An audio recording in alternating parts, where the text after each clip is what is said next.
Well, here we are live. Welcome and thank you for joining us. In this lecture, a conversation really is going to explore leadership practices of George Washington and the relevance in the world today. As you know, we have a leadership institute here at Mount Vernon, and we're now going to begin offering leadership programs online. And so you're going to see every few weeks, we're going to have a program like this where someone from Mount Vernon will interview one of the thought leaders out there in America today who are contemporary leaders. And for more information, I'd encourage you to visit www.gwleadershipinstitute.org. And today we're going to kick it off with somebody fantastic. That is General John Allen. John R. Allen, named the 8th president of Brookings Institution in November of 2017. He's, as you know, I hope, a retired U.S. Marine Corps 4-star general, former commander of the NATO International Security Assistance Force and U.S. forces in Afghanistan. Following his retirement from the Marine Corps, he served for 15 months as a senior advisor to the Secretary of Defense on Middle East security, during which he led the security dialogue for Israeli-Palestinian peace process. President Barack Obama appointed Allen as special presidential envoy to the Global Coalition to counter ISIL, a position he held for 15 months. And Allen's diplomatic efforts grew the coalition to 65 members, effectively halting the expansion of ISIL. In recognition of his work, he was presented with the Department of State Distinguished Honor Award by Secretary John Kerry and Director of National Intelligence Distinguished Public Service Award by Director James Clapper. Now, beyond of his operational and diplomatic credentials, Allen led professional military education programs, including the director of the Marine Infantry Officer Program and commanding officer of the Marine Corps Basic School. He twice served at the U.S. Naval Academy, first as a military instructor, where he was named Instructor of the Year in 1990, and later as Commandant of Midshipmen, the first Marine Corps officer to hold that position. General Allen was the Marine Corps Fellow to the Center for Strategic and International Studies and the first Marine officer to serve as the term member of the Council on Foreign Relations, of which he's been one of the leading thought leaders in this country for many years now, and we're really honored to have him here with us. He and his wife, Kathy, have been longtime supporters of Mount Vernon, of which I am most appreciative. General Allen, welcome to Mount Vernon today. Doug, it's great to be with you. And literally, I am at Mount Vernon. I'm down the street, and I live nearby you, and it's wonderful to see you, even though we're slightly socially distant these days. Yeah. Well, you're from the area. You were born at Fort Belvoir, I was, right next door here. I know your father was a career Navy man. Mm-hmm. When you went into public service and into the military, was it the family connection, or was there some George Washington inspiration growing up here at Fort Belvoir? Well, I don't think there's any question that there was inspiration all around me. The founding fathers were a very rich influence on our lives as we were children, and studying Virginia history. And George Washington was preeminent among those. And at a very early point in my life, my father brought me to Mount Vernon so that I would be able to see, in his mind, the preeminent first great American leader. And so George Washington and others of the colonial leaders were a very important shaping influence for me as I was growing up. Yeah, so that early exposure, that family history, one of the things George Washington is known for is that public service and sacrifice. This is an important week, I'm sure, for you. What does Memorial Day mean to you, John, as somebody who's served with a lot of people who made the ultimate sacrifice? How do you celebrate it in your own mind? Well, I always take time to, if I don't attend a ceremony, and I typically do. This was more difficult this weekend for a variety of reasons, but I spend time reflecting on what sacrifice means and selflessness means. And people sometimes over the years, and I've had long conversations about this, they wonder why someone joins the military. And around the world, there are lots of reasons why other people in other countries join their military. But the tradition of joining the military in the United States isn't that we join to kill. We're governed by a constitution. We actually join because we're prepared to die. Something bigger than ourselves. something that is a set of principles that were bestowed on us by the founders and the framers of the Constitution. And that makes us unique in the world, and our military unique in the world. Because when we are commissioned, as I was, when you're enlisted, as I was also, you swear an oath. And this makes us different than many of the other militaries in the world. And that oath is not to a person or to a colored piece of cloth or to a building or to a symbol. That oath is to the principles of the Constitution, where you're prepared to give everything to preserve, support, and defend the Constitution and its principles. That's what makes our country great. And by the thousands, Americans have gone overseas and perished in those wars. Very importantly, they also perished in the war of the Civil War in the United States. And that conflict and the many other conflicts, we really need to take a moment on Memorial Day and reflect upon the kind of selflessness that was reflected in thousands and thousands of lives that have been spent to keep this country great, to protect our allies, and to protect our people. Time doing that. And just at a very personal level, when I was the commander in Afghanistan, I had 561 troops killed under my command. And not a day goes by that I don't think about every one of them and their families and the 5,400 who were wounded when I was there.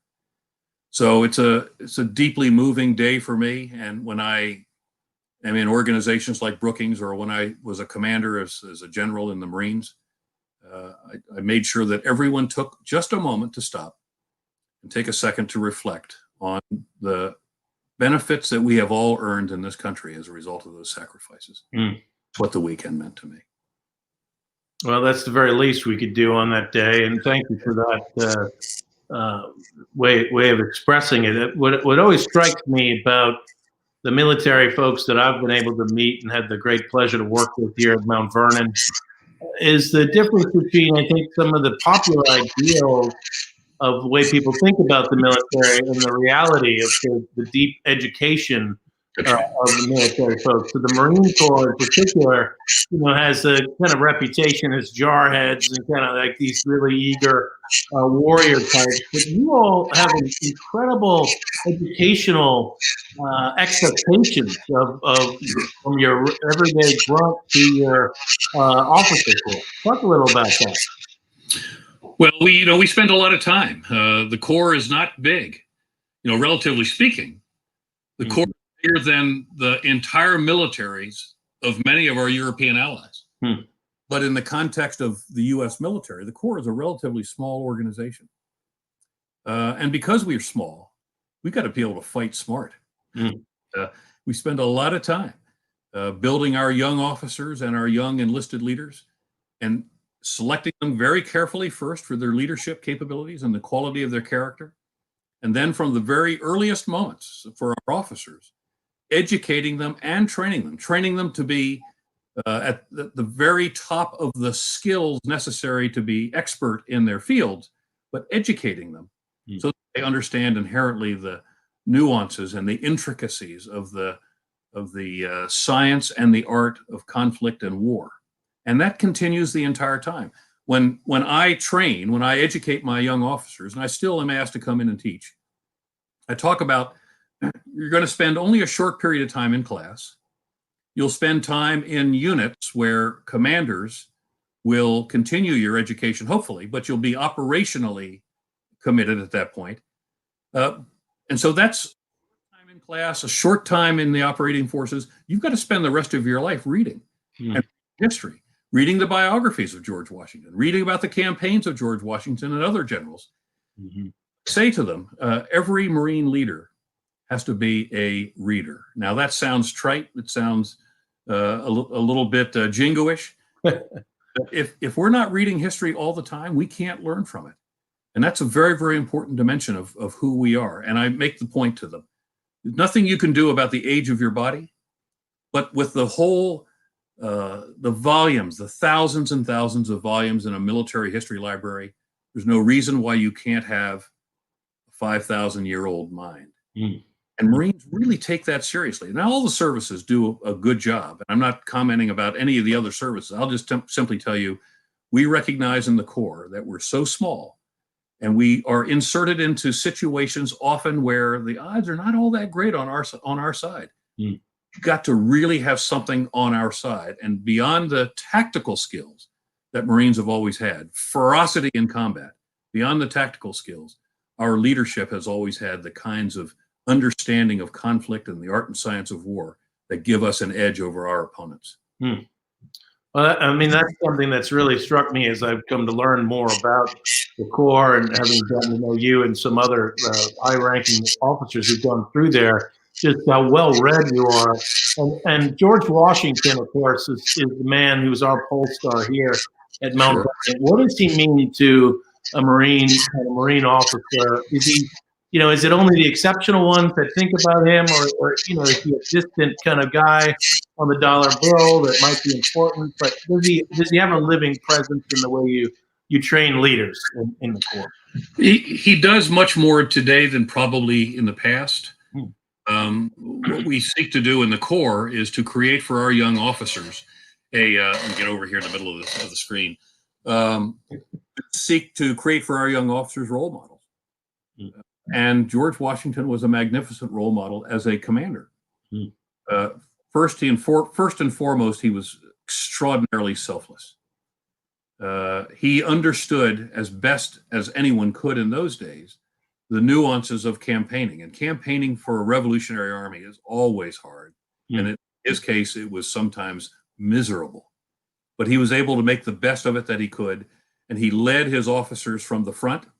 They had enormous respect for him, even though the circumstances were almost unimaginable for a commander of the era that I come from, in terms of the logistics that he had to deal with and the absence of supply and the seeming isolation that he was as a commander from the Continental Congress and those who would support him. He did so much on his own, and it was his strength of character. This is what we're taught to understand about him, his strength of character, his willingness ultimately to sacrifice everything on behalf of the country, but to set such an example, a selfless example as a humble, serving officer, that we would all want to emulate him. And that's the George Washington that we all have such enormous respect for, and frankly strive to emulate. And I don't know anyone that's ever been able to say with a straight face, I think I have been able to ascend to those qualities, those personal qualities that George Washington emulates or displays so well. He's just a subject of emulation for us.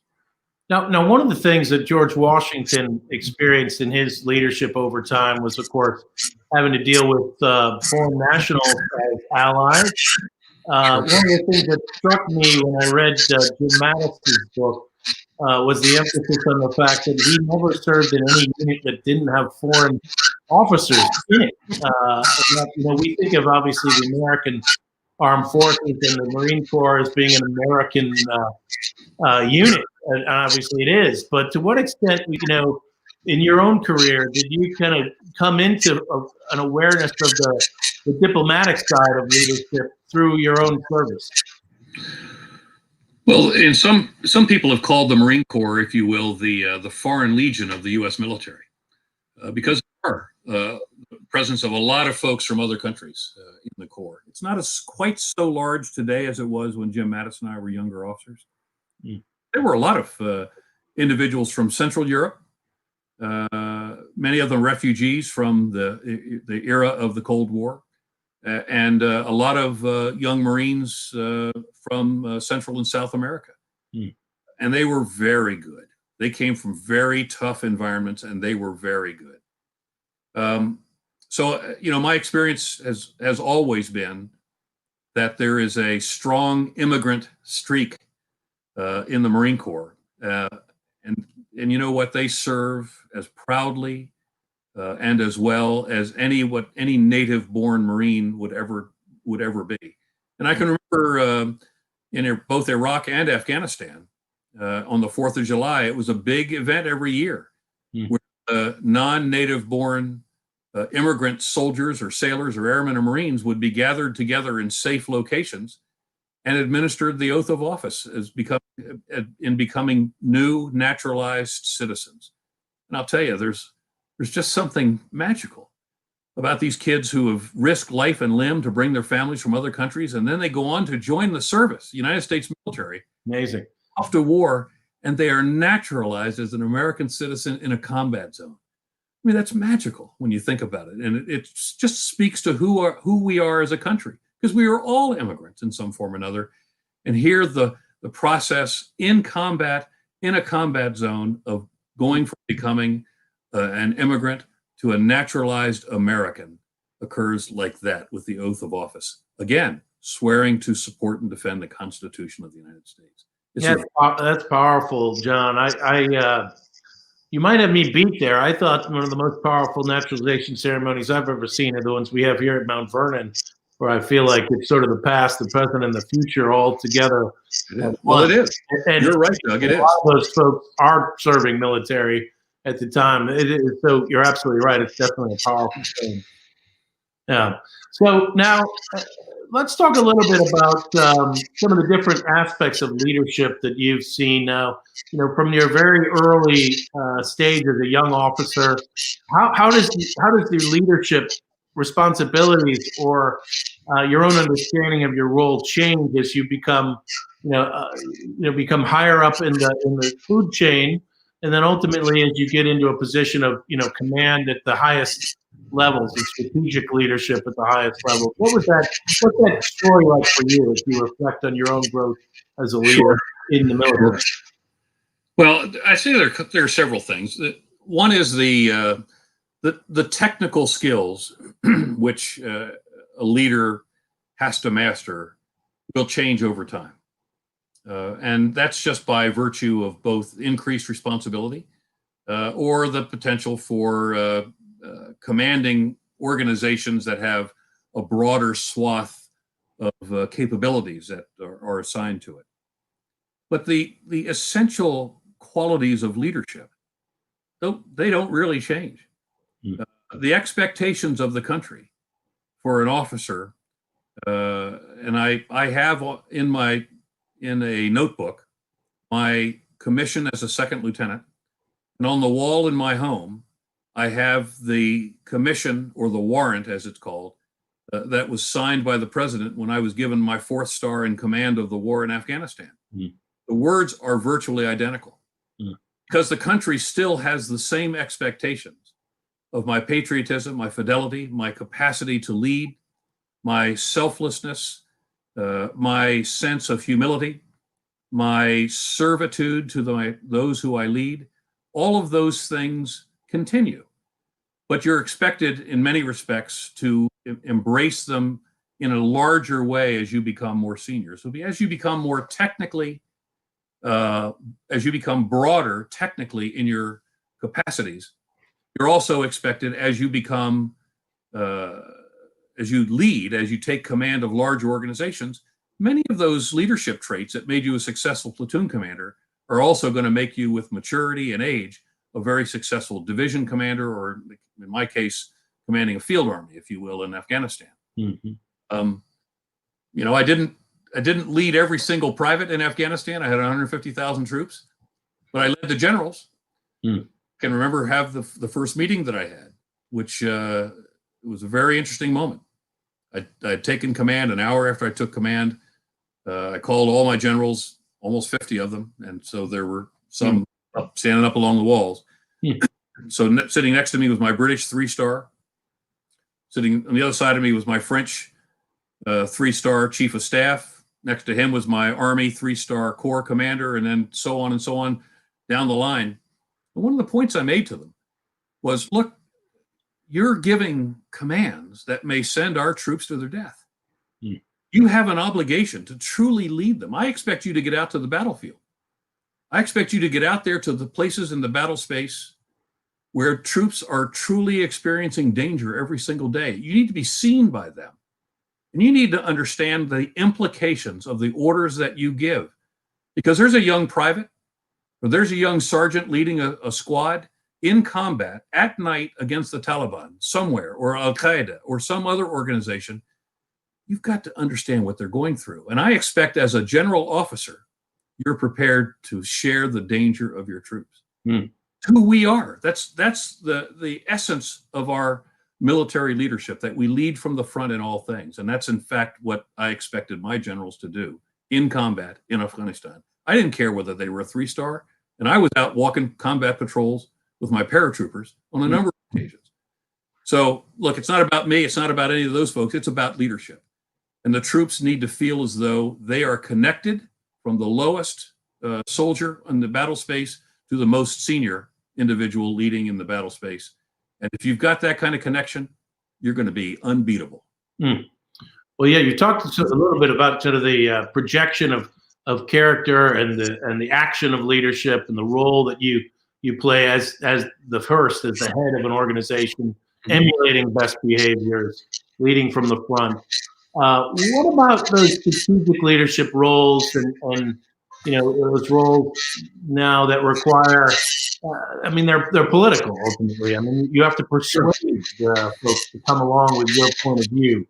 Obviously, in a command environment where people have to follow orders, there's always more consensus building, I think, than people understand as part of that. But now you're in a different world. You're leading a nonprofit institution. You've got a board that you're responsible for. You've got staff. How do you deal with a different leadership challenges through time?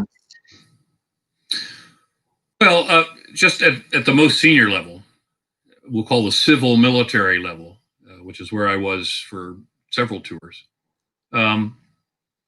Again, I only worked for 2 administrations. I worked for the George W. Bush administration. I worked for the Barack Obama administration. And I found both of those presidents to be very effective commanders in chief. Now, people need to separate their feelings about their politics from the fact that they genuinely supported me as a commander. They genuinely sought to support what I needed as a commander. And I can remember a number of occasions where President Obama and I would have some pretty deep conversations about the kinds of support that I might need to be effective. While I followed the overarching political strategy from which my campaign would emanate, which is the way things work in democracies. He and I would ultimately have conversations about in fulfilling the political objectives of this campaign. And it's always about fulfilling political objectives. It's not about being political.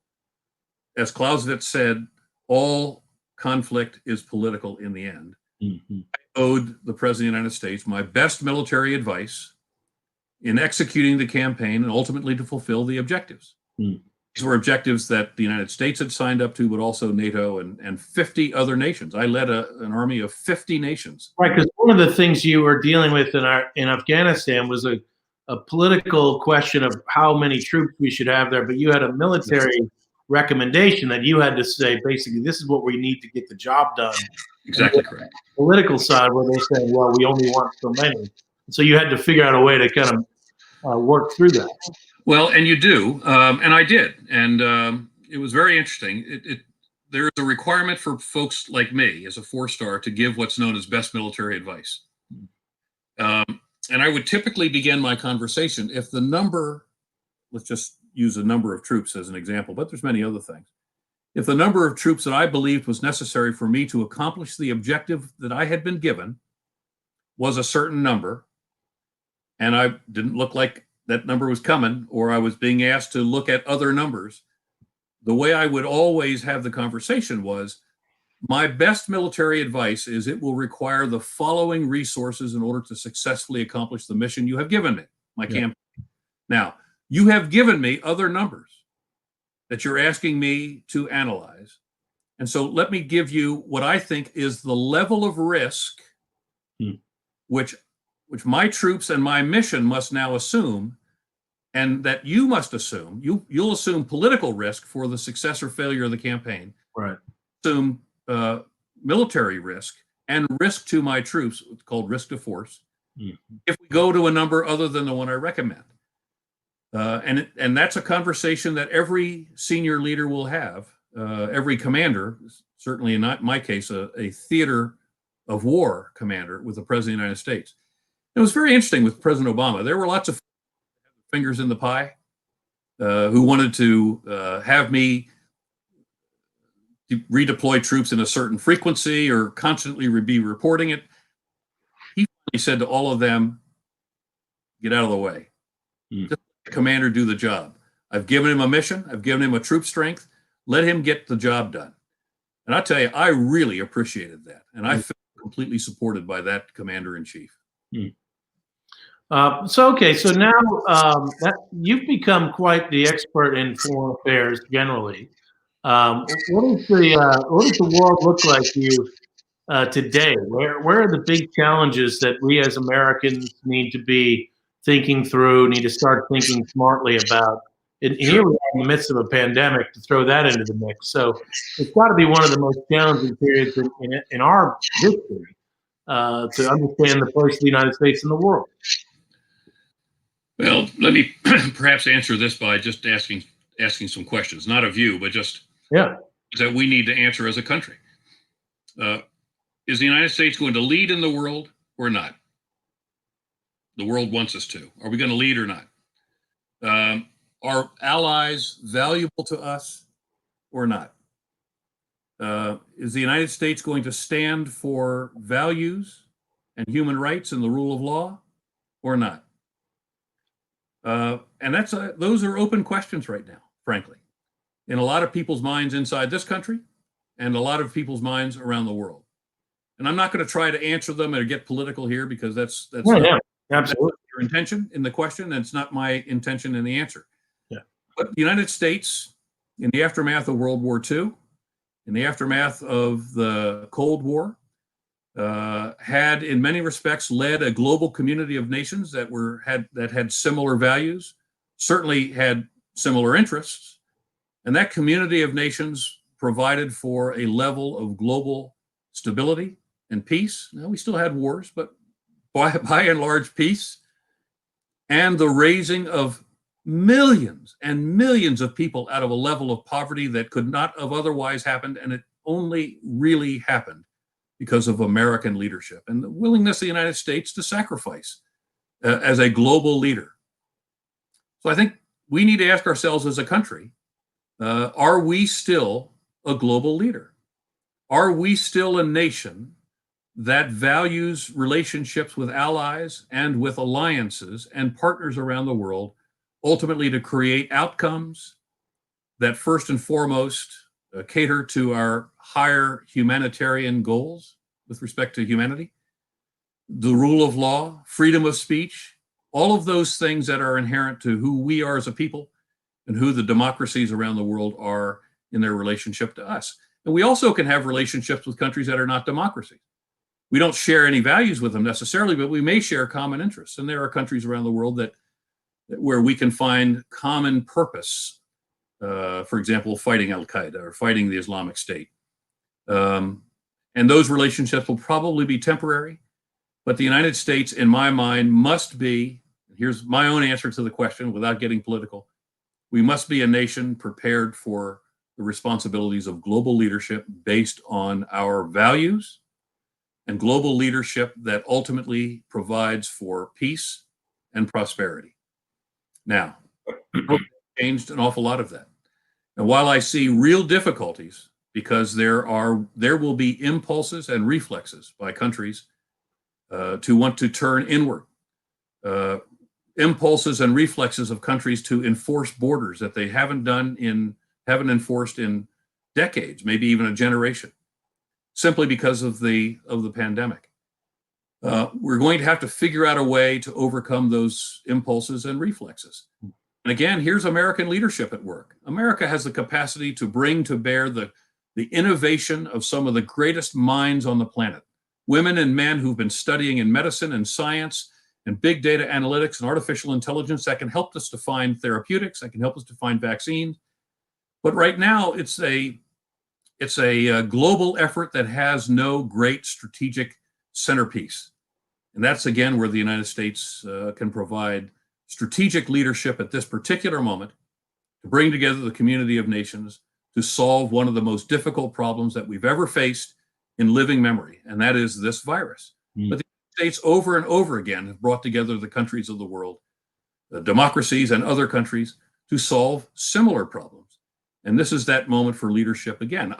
I don't know whether we are as a nation prepared to exert that kind of leadership, but we'll see.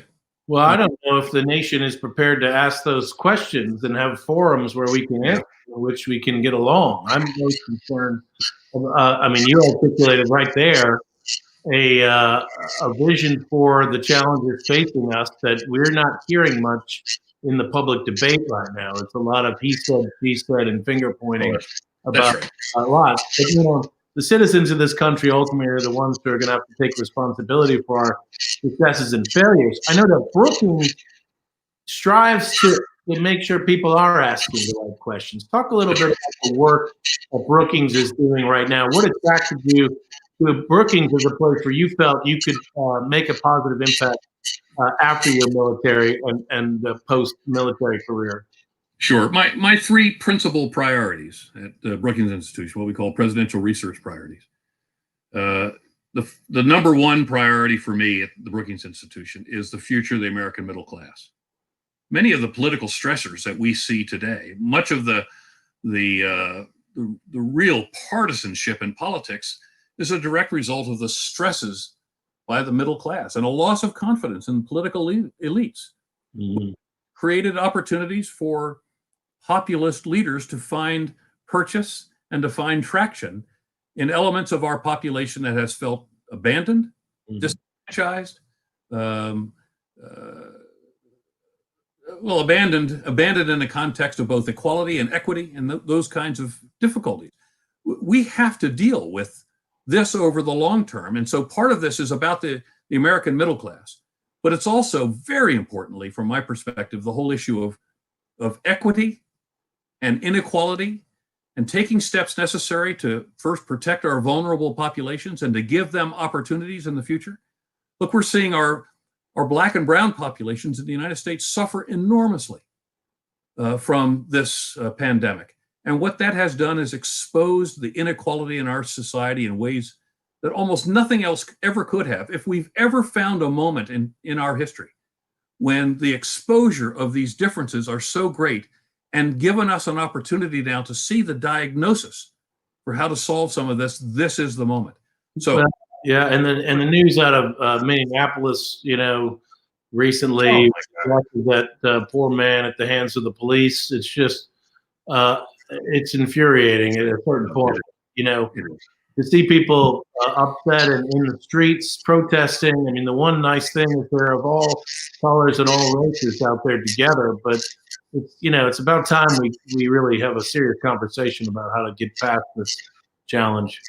Well, it's long overdue. And as I said, that's my number one priority, the middle class and equity and inequality. Mm-hmm. The second is American leadership in the 21st century. I've just sort of gone a little bit through that with you. United States and China, the United States and India, United States and Russia, United States and Europe. Now, those are easy problems, General. Why don't you pick on something hard next to what's your like the Middle East is another segment of that. Yeah. But also working to move large segments of the population out of poverty, global poverty. Mm. Final area, and we're doing a lot of work on all of this. The final area is on artificial intelligence and emerging technology. Mm. So in any of those areas, our 350 scholars across 5 research directorates, economic studies, governance studies, metropolitan studies, global economy and development, and foreign policy and defense, across any of those 5, we're writing on these things constantly, and we've been writing about them in the context of COVID now since Brookings left its campus on the 12th of March, and we'll be gone for a while. But we're doing an enormous amount of work, first and foremost, on how does the United States reopen, and after reopening, how does the United States recover? Mm. And that's very important. Those 2 things are what we believe we owe the country and the world right now more than anything else. How do we reopen? And how do we recover? Those are huge questions. And here's one question I'm going to ask before we open it up to the audience. I know we've got a number of them lined up. So in the Marine Corps, people love George Washington. They get taught him. They're forced to read about him. Do you make the people at Brookings read biographies of George Washington? And if not, why not? You got me.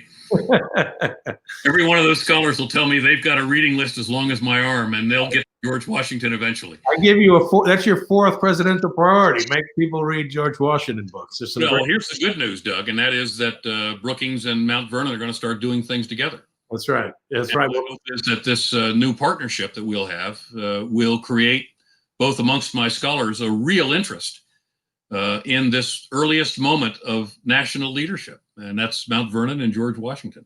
That's the good news. Yeah, and I think your emphasis on leadership is so important that things just don't happen. People make things happen by the choices they make, by the things that they prioritize, by the people they persuade to do things. And it's interesting. We think about, you mentioned the Marshall Plan. I think about the Constitutional Convention, which was really led by a very small number of people to make it happen. And of course, it became a mass movement, and that's what leadership can create, a new vision and then a new way to execute that vision.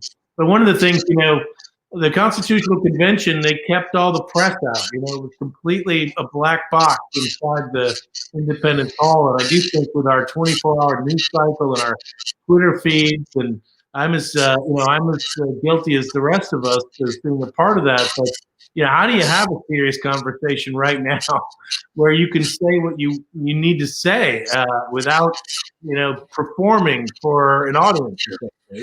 That's tough. That's going to be tough. It is a tough question. Yeah, it's a tough question. All right, so let's open it up to the general audience here. Let's see what kind of questions you have. Cynthia Miller asks, today we think of George Washington as a great leader. Did he consider himself great, or instead as, quote, the most capable and qualified leader?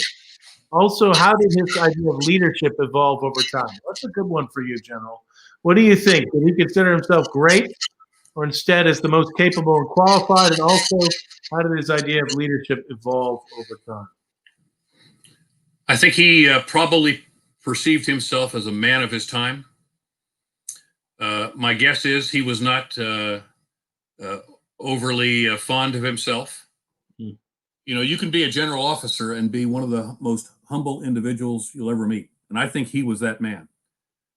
Someone who led from a position of humility. The very greatest leaders I've ever known were leaders who were humble servants. And I believe that's what he believed himself to be.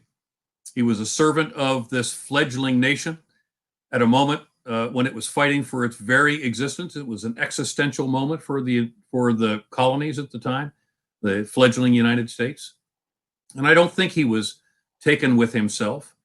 I think he was an individual who saw himself as a man of his moment, who was doing the best he possibly could with the skills that he had to lead an army that was certainly a volunteer army, very poorly supported in the end, not because no one wanted to support it, but because the reality was that it just wasn't supported. And I think he sought to do the very best he can with what he had. I think he probably believed he was a prominent leader because he was so deeply respected. And I think that imbued him with a greater sense of his personal responsibility for his conduct and the outcome of his leadership. But I don't think he got up in the morning and thought he was just full of himself. He was so deeply respected by the officers that he led, and people just wanted to emulate him for the nature and the purity of his character. That's a great question, and I think he was not in any way full of himself. I think he was very much the humble servant of a man of his moment, doing the best that he possibly could in a very difficult set of circumstances, and rose to the challenge. I love that answer. Humility in leadership is so underrated in our culture today, where it's all about being the loudest person, being the smartest person in the room, and that ability to listen and to recognize that you don't have all the answers and you need help is such a powerful way to bring people along as a team. So that's a great point. All right, here's a question. Adam Harris, General Allen would love to hear your thoughts on Washington's command of logistics and keeping the Army together in exceptionally challenging environments. Talk about logistical leadership problems. Well, I've had the great honor, Doug, of commanding a theater of war, and that's really all about logistics. The old saying is that strategists talk logistics, amateurs talk tactics. I'll just give you a very quick story about how logistics became pretty important to me pretty quickly. And I will start also by saying that no one does strategic logistics for a theater better than the United States Army. Just eye-watering. And they're sometimes supernatural. I don't know how it happens, but it shows up, and soldiers made it happen, and they're magnificent. I was very early in my command in Afghanistan, and I won't take you through all the details, but about 80% of my supplies came through the port of Karachi, up through Pakistan, and through the Khyber Pass into Afghanistan. Some of it flew in, and some of it came, the rest of it flew in, and some of it came down from the north, from the stands, Uzbekistan, Tajikistan, Turkmenistan. One night, one of my special operations patrols ended up in a big gun battle with a couple of Pakistani border posts, and sadly, about 24 Pakistani troops were killed in this gun battle. Pakistanis shut down my ground line of communication.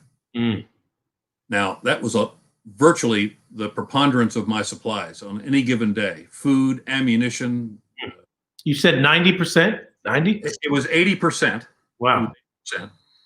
And just to give you a sense of the logistics and the enormity of the American capacity for global reach, I already had 60 days of supply in all principal categories in the theater. I already had that ready in the event that something bad happened.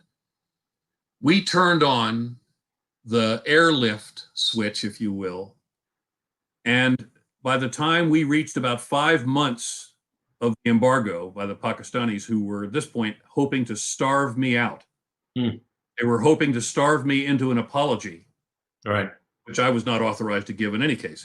They were looking for the apology from the United States. By 6 months into this, the closure of my ground line of communications out of Pakistan, I went from 60 days of supplies to over 100 days of supplies by virtue of the airlift that the United States turned on.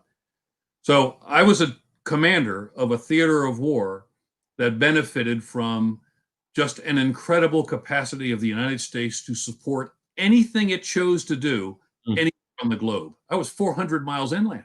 Yeah, why was a Marine in charge of a landlocked battlefield? That's incredible. Well, I don't know. The soldiers there might have had a little something to say about that too, but in the end, we all got along great.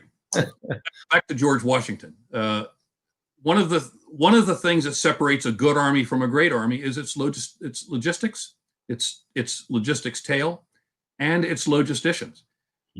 But I've been involved in developing multiple armies over the years: the army in Iraq, the army in Afghanistan. For a time, I was working in the Philippines, in Mindanao, to help to develop their forces in the South.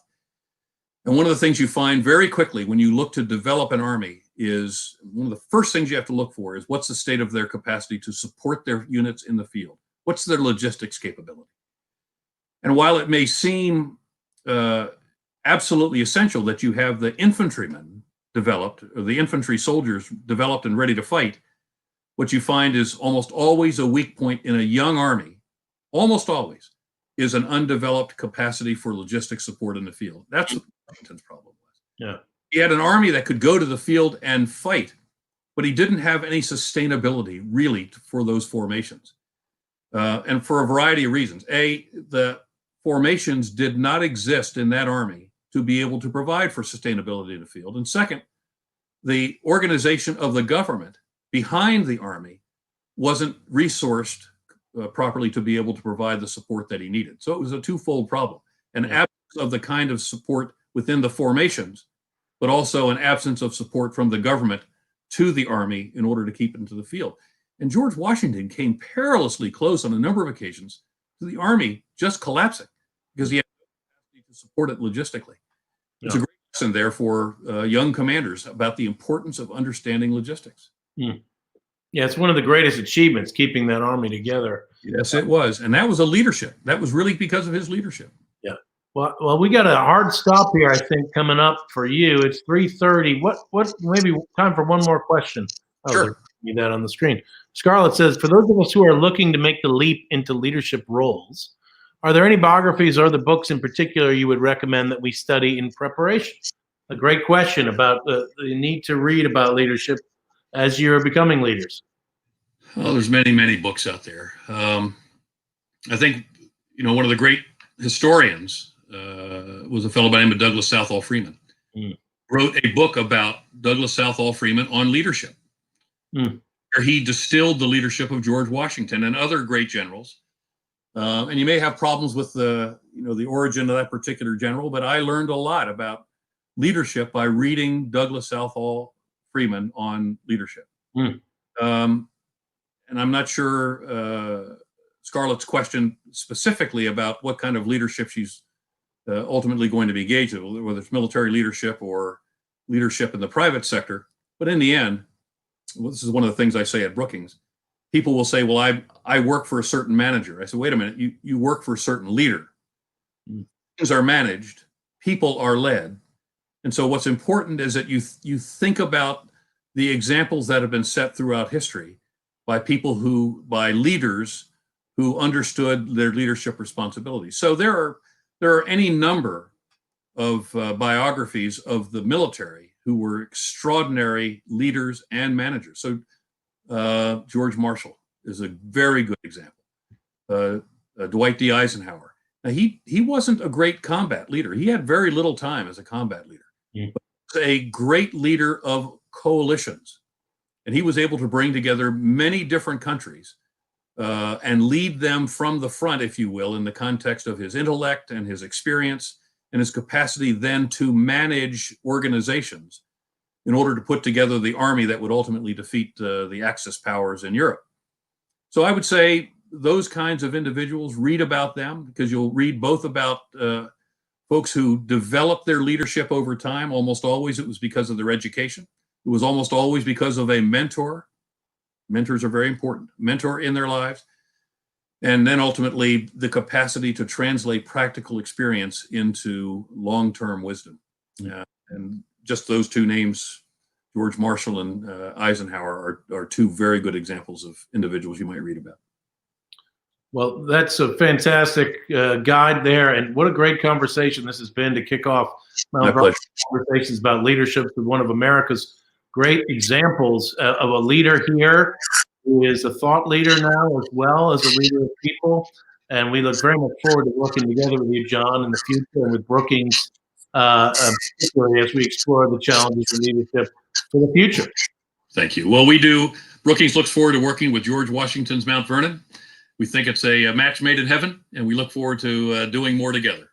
Well, I can't wait to be able to welcome you back here at Mount Vernon when we're open again, which I hope will be soon. We'll stay distant, but you get a chance to see that beautiful view I know you love over the Potomac right here. So stay on the line here. We'll close this live feed, and then you and I could chat post here. But I want to thank everybody for joining us. Check out Brookings.com or Brookings.org, I imagine is what we're talking about. Brookings.edu. Oh, wow, even better. Wow, Brookings.edu, and see all the great things and the great work that's going on at Brookings. You can't miss it. It's a great follow on Twitter as well. You can see all the reach they have in policy and in intellectual circles and in leading the dialogue that we need to have as a nation and as a world today. Take a look there. And also tell other people about Mount Vernon. Follow our social media accounts. And look forward to seeing you all back here soon. So thank you, everybody. Thanks for your leadership, Doug. Thanks.